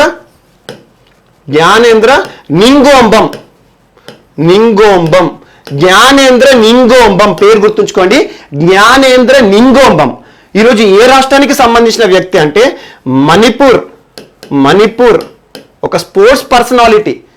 Manipur ప్రాంతానికి, మణిపూర్ రాష్ట్రం ఈశాన్య రాష్ట్రానికి సంబంధించిన జ్ఞానేంద్ర నింగోంబం ఈరోజు భారతదేశంలో స్పోర్ట్స్కి సంబంధించి ఒక అత్యున్నత విషయంలో వార్తలు ఇచ్చారు. అదేంటంటే ఈరోజు హాకీ ఇండియా సంస్థ ఉంటుంది కదా, హాకీ ఇండియా భారతదేశంలో బీసీసీఐ అంటే ఏంటి, board of cricket control in India, అంటే భారతదేశం సంబంధించి క్రికెట్కి సంబంధించి ఈరోజు నియంత్రణ చేసే సంస్థ బీసీసీఐ. అలా ఇటీవల మీకు హ్యాండ్బాల్ ఫెడరేషన్ ఆఫ్ ఇండియా అని చెప్పాను. హ్యాండ్బాల్ ఫెడరేషన్ ఆఫ్ ఇండియా అంటే ఏంటి, భారతదేశంలో హ్యాండ్బాల్ క్రీడ ఉంటుంది కదా, దాని అంతా కూడా నియంత్రణ చేయడానికి మొట్టమొదటి తెలుగువాడు ఆ సంస్థకి అధ్యక్షుడిగా వార్తలు నిలిచాడు. అలాంటి ఒక సంస్థ ఈరోజు హాకీ, భారతదేశంలో హాకీకి చరిత్ర చూడండి, ధ్యాన్ చంద్ లాంటి గొప్ప వ్యక్తులను అందించిన భారతదేశంలో హాకీ క్రీడకి ఇటీవల ఆదరణ తగ్గుతోంది. మనకి ఇటీవల కబడ్డీకి మళ్ళీ దానికి సంబంధించి ఆదరణ పెరుగుతోంది, ఎందుకంటే ప్రో కబడ్డీ లీగ్లు అలాంటివి. కానీ హాకీకి సంబంధించి ఇప్పటికి కూడా ఆదరణ చాలా తక్కువ, కరువు అవుతుంది. అలాంటి హాకీ క్రీడకి సంబంధించి మొత్తం దేశమంతా నియంత్రణ చేసే సంస్థ ఏంటి, హాకీ ఇండియా సంస్థ. ఆ హాకీ ఇండియా సంస్థకి నూతన అధ్యక్షుడిగా వార్తలో నిలిచిన పర్సన్ జ్ఞానేంద్ర నింగోంబం. ఏ రాష్ట్రానికి సంబంధించిన వ్యక్తి, మణిపూర్. ఇక్కడ ఇంకొక ప్రత్యేకత ఉంది. జ్ఞానేంద్ర నింగోంబం హాకీ ఇండియా లిమిటెడ్ సంస్థ, హాకీ ఇండియా సంస్థ ఏదైతే ఉంటుందో హాకీ క్రీడకి సంబంధించి నియంత్రణ చేసే సంస్థ, హాకీ ఇండియాకి అధ్యక్షుడు నిలిచాడు. కానీ భారతదేశంలో ఈశాన్య రాష్ట్రం నుండి అధ్యక్ష హోదాలో నిలిచిన మొట్టమొదటి పర్సన్. ఇప్పటి వరకు ఈశాన్య రాష్ట్రం నుండి హాకీ ఇండియా సంస్థకి ఎవరు కూడా అధ్యక్షులు కాలేదు, మొట్టమొదటి ఈశాన్య రాష్ట్రాలకు సంబంధించిన వ్యక్తి. సో అలా మొట్టమొదటి తెలుగువాడు అని చెప్పాను ఇంతకుముందు మీకు, మనకి హ్యాండ్బాల్ ఫెడరేషన్ ఆఫ్ ఇండియా. అలా మొట్టమొదటి తెలుగువాడు ఎలాగైతే భారతదేశంలో ఒక క్రీడకు సంబంధించి నియంత్రణ చేసే సంస్థ ఉంటుందో, అలాగే ఈరోజు ఈశాన్య రాష్ట్రాలకు సంబంధించి జ్ఞానేంద్ర నింగోంబం హాకీ ఇండియాకి మొట్టమొదటి ఈశాన్య భారతదేశానికి సంబంధించి పర్సన్ అధ్యక్షుడిగా వార్తలు ఇచ్చారు. Most important. సో నేరుగా బిట్ అడుగుతారు, హాకీ ఇండియా లిమిటెడ్కి ఇటీవల ప్రెసిడెంట్ అధ్యక్షుడిగా ఎవరు వార్తలకు వచ్చారు? భారతదేశంలో హాకీ క్రీడకు సంబంధించి టోటల్గా తన ఆధ్వర్యంలో తన ఆలోచన ఆధారంగానే హాకీ క్రీడ ముందుకెళ్ళబోతుంది. సో అలా ఇటీవల వార్తలు నియమితులైన క్రీడలకు సంబంధించి కానీ ఎలాంటి సంస్థలైనా కూడా చూడండి. అండ్ ఇంకొక అంశం, ప్రస్తుతం కరోనా పరిస్థితుల కాలంలో చాలా వరకు క్రీడలు జరగట్లేదు. ఇప్పుడు మనం ఇటీవల కాలంలో ఫ్రెంచ్ ఓపెన్ కానివ్వండి, ఇలాంటి క్రీడలు చూస్తున్నాం. ఫార్ములా 1 గురించి మీకు తరచు చెప్తున్నాను, ఫార్ములా 1 గురించి ఎక్కువగా చెప్పాను, ఎందుకంటే కరోనా పరిస్థితుల కాలంలో కూడా లూయిస్ హామిల్టన్ రికార్డు కానివ్వండి, తను ఎలాంటి వార్తలు నిలిచినా కూడా చెప్పాను. మరి ఫ్రెంచ్ ఓపెన్ గురించి చెప్పాను. అలా వార్తలు నిలిచిన క్రీడలు ముఖ్యంగా మనకి మహిళలకి సంబంధించి T20 గురించి చెప్పాను, ఇటీవల కాలంలో స్పాన్సర్ ఎవరని. మరియు IPL గురించి చెప్పాను. వార్తలు నిలిచిన పర్సన్స్ విషయంలో కూడా క్రీడా సంబంధిత అంశాలు చూస్తున్నాం. ఇటీవల రిటైర్మెంట్ ప్రకటించిన అంశాలు కానివ్వడం అవన్నీ చూస్తున్నాం. అండ్ గుర్తుంచుకోండి, స్పోర్ట్స్ అనగానే ప్రస్తుతం ఏవైతే జరుగుతున్నాయో వాటి గురించి టోటల్గా కవర్ చేస్తున్నాను. వార్తలు నియమించబడిన వ్యక్తులు ఎవరైతే ఉంటే స్పోర్ట్స్ రిలేటెడ్ పర్సన్ ఆటోమేటిక్గా స్పోర్ట్స్ కేటగిరీలో మీరు చూసుకోవచ్చు. సో క్రీడలకు సంబంధించిన అంశమే ఇదంతా కూడా. సో ఇదొకటి కూడా important. And next Faraz Khan ఇటీవల సినిమా ఇండస్ట్రీకి సంబంధించి కూడా చాలా పర్సన్స్ వార్తలు నిలుస్తున్నారు. ఫరాజ్ ఖాన్. సో ఈరోజు ఫరాజ్ ఖాన్ బాలీవుడ్కి సంబంధించి ఒక యాక్టర్, ముఖ్యంగా 1990s మరియు 2000 ఈ 20 సంవత్సరాల పాటు కొన్ని సూపర్ హిట్ సినిమాలు తీశాడు బాలీవుడ్లో. అలాంటి ఒక hero almost 46 years of age తను ఈరోజు మరణించడం జరిగింది, ఫరాజ్ ఖాన్. సో ఇటీవల మరణించిన వ్యక్తి ఫరాజ్ ఖాన్ సినిమా రంగానికి సంబంధించి ఎందులో ఎక్కువగా సినిమాలు తీశారంటారు, బాలీవుడ్ సంబంధించి. లేదా ఇటీవల వార్తలు ఇచ్చిన ఫరాజ్ ఖాన్ ఏ రంగంలో తనకంటూ ప్రత్యేక గుర్తింపు తెచ్చుకున్నారంటారు, సినీ రంగానికి సంబంధించిన వ్యక్తి. అండ్ నెక్స్ట్ సినీ రంగానికి సంబంధించి ఇంకొక వ్యక్తి హెచ్జి సోమశేఖర్ రావు. ఎవరు హెచ్జి సోమశేఖర్ రావు అంటే స్వతహాగా ఒక కవి మరియు కన్నడంలో చాలా కొన్ని వందల సినిమాల్లో కనిపించాడు, కన్నడ నటుడు. So Kannada artist, at the same time స్వతహాగా తను కొన్ని పుస్తకాలు 25కు పైగా పుస్తకాలను కూడా రాశాడు. సో సోమశేఖర్ రావు గారు కన్నడకి సంబంధించి ఒక కన్నడిగా సో ఈరోజు మరణించిన వ్యక్తుల్లో ఇంపార్టెంట్ పర్సన్. సో నేరుగా బిట్ అడుగుతారు, హెచ్జి సోమశేఖర్ రావు గారు ఇటీవల వార్తలు నిలిచారు. ఏ చలనచిత్ర రంగానికి సంబంధించి, ఏ ఫిల్మ్ ఇండస్ట్రీకి సంబంధించి తనకంటూ గుర్తింపు తెచ్చుకున్నారంటే కన్నడ నటుడు. అలా మలయాళం, కన్నడం, బాలీవుడ్, గుజరాత్కి సంబంధించి ఇటీవల తరచూ చూస్తున్నాం మనం. సో అలా కన్నడ నటుడు మరియు ఒక స్వతహాగా తను కవి, పుస్తకాలు కూడా చాలా పుస్తకాలు మార్కెట్లో ఉన్నాయి. చాలా తను రాసిన పుస్తకాలు తెలుగులో కూడా అనువదించబడ్డాయి. సో అలాంటి ఒక కవి మరియు సినిమా రంగంలో నటుడు, తనకంటూ ప్రత్యేక గుర్తింపు, తనకంటూ ప్రత్యేకంగా దాదాపు 50 సంవత్సరాల పాటు సినీ చిత్రసీమలో ఉన్నాడు అతను. సో తనకంటూ ప్రత్యేక గుర్తింపు తెచ్చుకున్న వ్యక్తి హెచ్జి సోమశేఖర్ రావు గారు మరణించడం జరిగింది. అండ్ నెక్స్ట్ హరిహరన్ అంటే మనకు ఎక్కువ గుర్తుకొచ్చే సింగర్, హరిహరన్ ప్రముఖ సింగర్, భారతదేశంలో అన్ని భాషల్లో పాడాడు హరిహరన్. కానీ అతను వేరు, ఇతను ఒక డైరెక్టర్, ఫిల్మ్ మేకర్, డైరెక్టర్ మరియు ప్రొడ్యూసర్, మలయాళ సినిమాకి సంబంధించిన వ్యక్తి. మలయాళం ఈరోజు ఎందుకు వార్తలు నిలిచారంటే లైఫ్ టైం అచీవ్మెంట్ పురస్కారాన్ని పొందాడు. లైఫ్ టైం అచీవ్మెంట్ అంటే జీవితకాల సాఫల్య పురస్కారం అంటారు. సో లైఫ్ టైం సాధించిన పురస్కారం అన్నట్టు. ఏ రాష్ట్రానికి సంబంధించి? మలయాళం అంటున్నాను. మలయాళ రాష్ట్ర ప్రభుత్వం ఏదైతే ఉంటుందో కేరళ రాష్ట్ర ప్రభుత్వం ఇచ్చే జేసీ డానియల్ పురస్కారం. జేసీ డానియల్. సో కేరళ రాష్ట్ర ప్రభుత్వం వారి రాష్ట్రంలోని మలయాళ చిత్రసీమకు సంబంధించి ఇచ్చే విశిష్ట పురస్కారాలు జేసీ డానియల్ అవార్డ్స్. అలాంటి జేసీ డానియల్ పురస్కారాల్లో ఈరోజు లైఫ్ టైం అచీవ్మెంట్ పొందిన ఒక ఫిల్మ్ డైరెక్టర్ మరియు ఆర్టిస్ట్ మరియు ఫిల్మ్ మేకర్ హరిహరన్ గారు ఈరోజు వార్తల్లో నిలిచారు. Most important. సో ఎందుకు వార్తలు నిలిచారంటే తను జీవితకాల సాఫల్య పురస్కారం, లైఫ్ టైం అచీవ్మెంట్ పురస్కారం పొందడం జరిగింది మనకి మలయాళ రాష్ట్రం నుండి, అంటే కేరళ రాష్ట్రం నుండి. సో అలాంటి అవార్డ్స్ ఏమైనా వార్తలు ఇచ్చిన ఇటీవల లిటరసీకి సంబంధించి ప్రముఖ పురస్కారాల గురించి కానీ మలయాళం గురించి ఎక్కువ చూస్తున్నాం. అండ్ మలయాళం గురించి పర్సన్స్లో మోస్ట్ ఇంపార్టెంట్ అచ్యుతన్ నంబూతిరి గురించి చూసుకోండి. 2 సార్లు వార్తలు ఇచ్చాడు, జ్ఞానపీఠ అవార్డు పురస్కారము. సో కేరళకి సంబంధించి మోస్ట్ ఇంపార్టెంట్ కవి, తన గురించి మాత్రం ఖచ్చితంగా పెట్టవచ్చు ఇటీవల కాలంలో. సో ఇతను హరిహరన్, సినిమా రంగానికి సంబంధించిన మరొక వ్యక్తి, లైఫ్ టైం పురస్కారం. అలా ఒక్కొక్క చలనచిత్ర పరిశ్రమ ఉంటుంది కదా, తెలుగుకి, కన్నడానికి, బాలీవుడ్కి. అలా తెలుగులో అనగానే మనకి నంది పురస్కారాలని, సో అలా ప్రముఖుల పేర్ల మీద పురస్కారాలు ఇస్తారు. అలా కేరళ రాష్ట్రంలో ఇచ్చే విశిష్ట పురస్కారాలు సినిమా చిత్రరంగానికి సంబంధించి లైఫ్ టైం పురస్కారం విషయంలో ఈరోజు హరిహరన్ గారు వార్తల్లో నిలిచారు. And next Hashim